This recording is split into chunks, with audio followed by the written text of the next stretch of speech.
welcome back to another video of Dead by Made for This. My name is Cubeproductions. Today we're using Score Merchant as always, using 4 Hex perks: Hex Pedimento, Hex Plaything, Hex of Our Hope, and Hex Haunted Ground, using Brown and Red Junior to make them all oblivious, and Loose Screw to make them exhausted. Let's get straight to the game.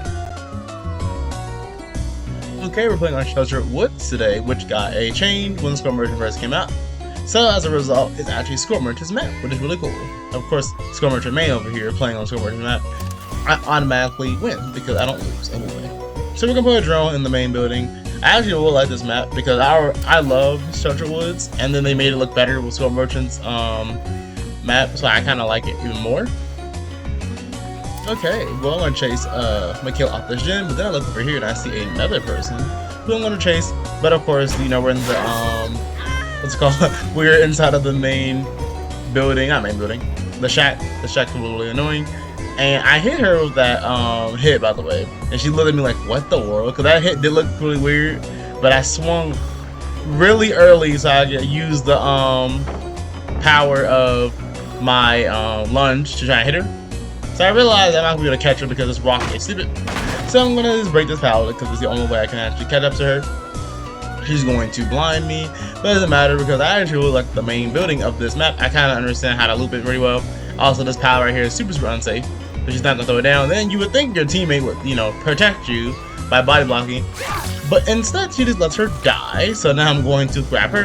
Kind of the only person that has a flashlight is actually, I thought the only person that had a flashlight was her who had us down, but no, there's another person with a flashlight, but luckily for me, they were not.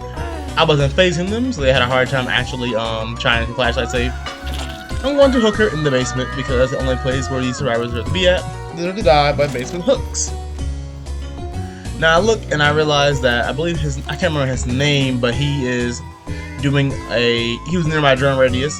So I'm going to go over here, and because we hooked her on the hook, of course Hex Plaything's gonna activate, making her oblivious. And now she's oblivious, I can go find the next person. But first I'm going to go over here and I'm going to put a drone down to protect that generator, and I'm going to grab my invitation. Going back towards the main building, I'm going to kick this gen because I know there's survivors on this gen 100%. So I'm going to go kick it, and then I'm going to look, and they're going to go straight towards gen again. I'm like, of course, like moths to a flame. So because of that, we're going to kick it another time so I can make sure it regresses. They're going to vault this window. That window is really strong against Score Merchant, but it's also a against in general in this map. But there is a doorway right next to it, so even though it is pretty strong, I can still definitely catch survivors if necessary. The reason why I like this map a lot too is because Sheltered Woods is already a small map, and then this map they didn't make it any bigger. I don't think they did, at least. It doesn't feel bigger, but it feels the exact same. This added this little middle Score Merchant building part 2, which I really like, and as a result, it kind of feels like the exact same map. There's a little twist to it. And most of the time, Sheltered Woods is literally just trees, rocks, and that's it. So Mikhail's gonna go over here, and she's going to be in the middle of nowhere. I don't know why she's been here, honestly. But she has her power, and I'm gonna realize that I'm gonna go after her anyway because I need to make sure I can chime down her. I know she's not gonna drop the pallet because no one ever does that. It is shack pallet. You do not drop the pallet unless you really need to. And if you do drop the pallet, I'd rather get stunned and then break it and then not have to deal with it anymore than you not break it. So he's gonna block the window and then vault it. I was like, of course. Then this girl's going to tap the gen because she's like, oh, I'm making sure it's not regressing. And I'm like, you don't matter. I'm going to just hit it again. And now it's going to regress again. So then I would go over here and I realize there is a Hex Pedimento target. And I also look and I realize that my drone is being, making that noise. That means someone is inside the drone radius. So I know I'm going to have to go back and try and figure out where they are. I'm also going to re-activate that drone because someone is exposed now. The real question is where they at. I don't know why he's over there. Oh, she's on my drone. She's on my totem. But she's on her totem. Probably the oblivious one, the Hex Plaything. But now she's oblivious thanks to my Hex Plaything. And thanks to my brown noise generator. Doesn't understand that I'm coming for her. And then for some reason her teammate doesn't body block. I don't know why these teammates don't body block for this girl. They just hate her at this point. So I'm going to hook her on the hook right next to where she decided to destroy that totem. And now we have two Hex Pedimentos. In case you don't know what Hex Pedimento does, if you have one stack, all generators automatically are done 30% slower, which is really good. Well, repair speed is 30% slower, which is really good. I'll make her break that. I'll make her drop that because he's a claw trap on her, so I know if she goes over a pallet, it will automatically break things to my claw trap. She knows that, which is the reason why she's not going to vault that that pallet. Instead, she's going to vault this window and go towards this pallet. But again, she still has a claw trap on her, so I'm not really worried about that. I am just going to break it. But I tried to break the pallet, but I think I can't break the pallet with my power if I'm blind. I mean, with my invitation, if I'm blind. Now I'm gonna use my power to break it because I realized that she no longer has a claw trap on her, and there's no way I'm gonna be able to make her break it now. Because instead of using her bind, instead of using her brain to try and run towards a loop, she drops every single pallet possible on the map, and I'm like, okay. So now we're in a really bad position because we only have 3 people hooked, and we one person's dead on hook, and then after that we only have 2 gens that need to complete it. Now luckily, again, like I said before, Treasure Woods is a small map. We have, even though yes it is possible, well yes, we do have a really good gen protection as Score Merchant. The generators are also kind of far from each other, so this person is going to try and do this drone, but he got scared about me being there, and he's going to get exposed and vault the window. But sadly, he's dead because that's what happens when you try and vault. That's what happens when you try and do a drone next to Score Merchant. She's going to find you and kill you. So because of that reason, like I said before, we're in a bad position because we are behind. But this generator has no progress on it, so I don't really have to worry about it. The generator across the entire map, I kind of want them to do it, because if they do it, then I don't have to worry about going over there ever again. I know they're over here in the middle gen because I just had a drone over here, so the fact that there's no drone over here now just means that there's a person over here. I don't even have to use my radar to figure that out. I'm going to kick this gen. Now notice I have no perks that actually make gen progress go down faster. I just literally kick it and hope it goes down automatically, which is perfectly fine because my drone will do that. I'll make her vault the window. That window is really, really strong, but also not that strong because they're kind of forced to vault it, and as long as they don't have balanced landing, it's not that big of a deal. I'm going to chase her. I know she is going to break the pallet thanks to my claw trap. And I'm going to go over here. Now, I noticed that I never get value out of Hex Devour Hook. By the way, they always cleanse it, which kind of makes me mad. But, oh well. I know this girl is dead on hook, so I'm going to go after her, even at the risk of them doing gens. It is more important I get her out the game than it is that I try and protect gens. Now I'm going to go back though, and I'm going to activate this, and I'm going to put a drone on this middle gen, because I know they could be on the gen right now, and I don't want them to try and complete the gen, however, while I'm carrying her. So I'm going to chase her off the gen, then I'm going to go towards the generator all over here, because I want to make sure that this gen is also protected, and someone is slowly being exposed by my drone. So I'm over here, I know there was someone on this gen, and the only reason why I knew that, as he drops the pile by the way, the reason why I knew that was because of the fact that I just unhooked someone over there. I just hooked someone over there and there was no drone over there, and that generator was untouched, so I know a survivor was going to go after that gen. I want to chase this girl, but then part of me wants to stop chasing her because I realized that she could be a really good looper, and also I'm nowhere near any of my gens, which is really, really important. So I'm going to go back over here again, like a little bit of gen control, a little bit of hitting people. I'm going to go after this girl who I know is injured. She's going to vault the window, but it's fine by me because of the fact that there's literally a, like I said before, there is a doorway right here. I'm going to down her, and this time I'm going to hook her and kill her. But first, we're going to make sure that there's no one on this generator, and we're going to kick it. There is someone on the generator. I'm going to miss my hit because I'm bad at the game. Michaela is going to be exposed. I'm going to intercept before she can even get to the window. And now I'm going to kick the gen. And I'm going to activate that drone over there because I know that's important. Now that drone activated, and also now that I know that, what's it called? Now that I know that 2 people are dead, down, I'm going to kill her because she is dead on hook and she needs to get out of the game. Having one person dead makes it a lot easier to 3-gen with Score Merchant. Even though I don't always try and 3-gen, it just so happens that when you're chasing one survivor, the other survivors can be on gens, and if they're on gens, then that means that I'm not protecting the gens. If I'm not protecting gens, that means that they're doing generators and I'm losing. I'm going to use my power to break that. Try and mind game, but she just runs away because she realizes that the shack pallet, or the shack in general, is super, super strong. And then they complete that generator behind me, but like I said before, I don't care about that gen being completed because the whole point is to have a 3-gen, but the whole point is to secure the 3 gen that I know I have. So because of that reason, I'm going to go over here, drone up, hex Pimento up, kick the gen, and go after the person who I know is just over here. But first I'm going to get rid of this drone so I can place it in a better spot. But I realized that there's no drone on this generator. I know Mikhail's going to vault the window, and she's going to block it by the way, so I'm going to go over here. Doesn't really matter. Any pallets that are over here will automatically break thanks to my power. But there's no pallet over here because I believe I already broke it earlier. I'm going to get rid of that drone. Put the drone here after kicking the generator. And then I realized that I need to hook this person as fast as possible because of the fact that they are really trying to push these gens and get out of this game, but I can't let that happen. I am, however, going to go in the basement at first, but then I realized it makes more sense to go towards the generator that I know is being completed.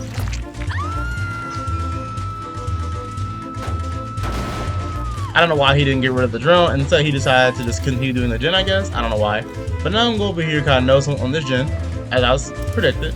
I'm going to break this pallet with my mind. Psychic energy. And then we're going to proceed to go and kick this gen. She's too far away, no point in chasing her. When she's going to go to a spot that I know is really strong, or at least stronger than what's over here. And also she's going to go away from my drones. So at this point, finally, someone decides to be a gentleman and protect the person who's injured. But I don't care about that, and I'm going to go after this girl who I know is exposed. She's going to vault the window, but like usual, I intercept her because they go a long way for some reason. As a result, I'm going to be able to hook her. I know the basement is close, but I'm going to hook over here because sometimes it's better to just hook the survivor on a generator that you know is just on a hook that you know is closer, so you can proceed to go after the next survivors. So someone exposed, and I can tell by using my drone where they are. So as a result, I'm going to go towards them. But first, we're going to kill this guy because he decides to run straight to me again. I don't like it, so I'm going to chase him. But first, I'm going to go over here towards the generator because I realized something. I realized that Michaela definitely went over there, and they're going to try and go back towards the gen. So I'm going to go drone up and protect the generator as much as possible. Like I said in my last video, I know it might seem like a boring playstyle the way I play sometimes, but you have to understand that if you are losing and your killer's good at protecting generators, it only makes sense to try and do this. So I know she's going to go, I know she's upstairs, so I'm going to go below her because she's oblivious, she doesn't know where I am. But she's going to continue running anyway because she realized that no matter where I am always close to her. As a result, she is going to keep chasing, drop the pallet down, but I don't care about that. I'm going to hook her. Now I realized that someone is on this gen again. Like the second I down someone, they gotta go straight to the gen. And I was gonna go after him, but then this girl is right here in front of me. So first, hex Pimento up, drone up, and I'm gonna go over here because I know that he's on this far gen, and there's no way that he's gonna be able to what's it called, run away from me. He is oblivious. He doesn't know that I'm coming. He can see me with his eyes, but he doesn't know I'm coming. It's already too late. And he can try to run to this loop, but it's too late, like I said. And he's down. Now I'm going to quickly hook him, because I believe it's the second hook. And as a result, I am able to not get him out the game, but his second hook, he'll be really close to death. But the only problem is now my drone's going to be gone as a result. Put a drone up there so that way they cannot, activate that drone so they cannot do that gen. And I'm going to activate that drone later. All these gens, by the way, are being completed as we speak. Like, they're literally almost done. It's just, I'm playing hard. Not playing hard, but I am trying to protect every gen all at once. I thought they were going to drop the pallet, which she does for some reason. She runs over there, and now she's going to go over here. I'm going to try and down her Michaela if I can because of the fact that I know she's dead on hook. But then I realized that this girl is going to go after the guy on the hook, and it makes more sense to go after the girl who's trying to go after the unhook because she's injured. And now they're both injured, and I have pressure on both people. I have pressure on both people. But I am going after the girl because I know that the guy has, what's it called? The endurance aspect. And I kind of feel bad. But she had Dead Heart. I've heard that no one uses for some reason. But you know, Dead Heart is so pretty good. It's just the requirement for actually using it is kind of hard. Because she had Dead Heart, I was like, well, it looks like this guy's dying because I know he doesn't have Dead Heart. And lo and behold, he does not have Dead Heart. And because I know he's on hook, I'm going to quickly hook him and get him out of my game. I'm gonna hook them right here, which will get rid of my drone, but oh well. I kind of wish that they're not gonna buff her, but I kind of wish they made it so like you can put drones a little close towards hooks, not like oh so close where they can just protect the hook. I mean like close enough so where when I put the drone on a generator that I know is next to the hook, it actually goes on the generator, instead of me having to wait till the guy is dead on hook or gets unhooked and then I can place my drone. So another totem gets done because that was a hex plaything. As a result, I can use that for a hex pimento, but I already have one. I don't really care about it's one stack. Like I said before, one stack is 30% generator, not regression, 30% generator repair speed debuff. 2 stacks, I believe, is 30% healing debuff. 3 stacks is 30% recovery on the ground debuff. 4 stacks is it takes 30% longer to open the exit gates, I believe, and then 5 stacks is no hex totems can be cleansed for the rest of the game. If you can get 5 stacks, you won. Basically, the game's over because that's 30% less to everything that's important in the game. This is a really good, what's it called? Drone spot, by the way. Right here is they have to run up the stairs to deactivate it, and also the fact that it also protects against that gen. Well, I'm gonna cut right here because literally this right here is when I sat in this main building. Because basically I was just sitting here because there was no point in me going after survivors. There's 3 gens left. I have drones on all of them, so I'm just gonna wait for them to actually go towards the gens. So I'll be right back until we find a survivor. Okay, after waiting, I realized that Michaela over here is trying to get my attention, so she wants to, because she realizes, yeah, she's not gonna win. So she's like, well, I hit my teammate, I might as well just give up. And I'm like, okay. So as a result, I'm going to chase her. But now she's at the shack, but I'm gonna be able to hit her before she can go in the window. But I don't know why survivors do this. They vault the window. Well, they block the window before they vault it. Like they're gonna, like I'm not gonna hit them. Sometimes they should vault the window first, then they should block it. Also, one thing I want to say, if anyone got this far in the video, I really love this event. This is the first time I ever played this event, by the way. But I love this event. This event is so much fun, and I really wish it lasted longer, or like some of these powers were just like put in the game, like base kit, or there was like a special add-on you can use that just gave you like this power. It is so cool. Also, this girl just killed herself on the hook because she realizes that, oh, I lost, and she's not gonna play the game anymore. So now I'm gonna chase this girl so I can try and down her before she finds the hatch. But I already won the game, in my opinion. Once all the people die, that counts towards a win. So if you're gonna be able to go towards the window before I can down her, which is really annoying, but it's fine. I'm going to chase her, and I believe she's actually running 3% faster. I can't really tell, but like I think I said in my last video, it's kind of hard to tell sometimes when the survivor has made for this or not when you're playing Scrum Merchant. And the only reason why I say that, as I 360 lol, is because of the fact that Scrum Merchant gets the speed buff whenever a survivor has a claw trap on them or is inside of her drone radius. So really, completely counters made for this by just being a killer. Now, of course, once they get to the end game and they have made for this and hope, then Scrum Merchant will lose. But even then, Scrum Merchant can still sometimes be able to at least match the speed of survivors. So it's not really a counter. It's just kind of like a fix or basically Scrum Merchant does have the ability to sometimes be able to so deal with that really annoying perk. And as you look, there is no made for this in this video for once. So that made me happy. But if you enjoyed the video, make sure you like, comment, and subscribe. I have more videos coming out, of course, and I have a new meta build for Scrum Merchant coming out very soon, as you'll see, because I have like 10 videos of me using that same build, because that build is so good and I love it so much. But I will show y'all that in the next videos. Have a nice day.